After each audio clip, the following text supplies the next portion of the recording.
It is not just economics that drives every union budget. It has a strong dose of politics too. To unravel the political economy of this budget, we have with us Rajiv Pratap Rudy of the Bharatiya Janata Party, the main opposition party in Parliament, and Vinod Sharma, the political editor of Hindustan Times. Welcome to the show. Hello. If I can start with you, Rajiv, what do you think are the political signals that this budget is likely to impart? Well, to begin with, I would say that the government has said, and right from the president's speech to later when we had a small session, they've said about 100 days. So they have to go for that kill. And possibly that is why you can see a lot of flutter in the ministers when they're saying that we want to have this 100 days kill. And that may reflect some way for an aggressive measures to achieve that what they want to do it, and may incorporate it in a budget and push those things. Well, there are a lot of expectations from this government because what was inherently not there in the last government is there, stability. I mean, what about spending in terms of development spending and these issues? Vinod, what do you think? This budget would reflect the mandate which the Congress has got. They'll have to make major investments in the social sector. They'll have to make major investments in the creation of infrastructure. There is already a talk that NREGA, which is a successful program by their perception, would now focus more on creation of infrastructure in the rural areas. So they'll have to do everything possible to bring everybody within the ambit of the economic liberalization program. But what about issues like targeting particular gender class? They're talking of reservation in jobs in government. They are talking about reservation in parliament. They're very serious. So do you think this budget is also going to look at some form of spending in terms of... Yeah, this budget would be a budget that would bring to the fore the political economy of this country.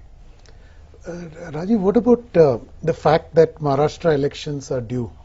What does it mean for the opposition, both well, the centre the elections are there in Haryana, the elections in Jharkhand and Maharashtra. And looking into that, but I believe that Congress, yet UPA believes that the momentum of the last elections is good enough to take them along. So they do not have to focus on the states for their projections and plans. Of course, the economy, what Vinod says is what he believes that the government will focus on the social aspects, on the social infrastructure. What we personally feel that there is a great demand for the infrastructure and raising the consumption demand. And that investments have to come in because with the meltdown, the impact may not have been visible. And then the proactive steps which the government has to take on the face of reforms, because reforms in the last 5 years had come on a back foot. Vinod, just curious, you as a commentator, do you believe the fact that the opposition, particularly the BJP and the left, are in a fair amount of disarray, does it kind of make the ruling government's job easier in pushing its own agenda? No, I don't think so. It's unfortunate that the opposition today is in a disarray because only a strong opposition makes an efficient government. And I think that opposition has a role in any democracy, and in our democracy it has a bigger role because given the kind of different interest groups that you have in this country, the social interest groups, the economic interest groups, the political interest groups, and I think that a strong opposition is a necessary must.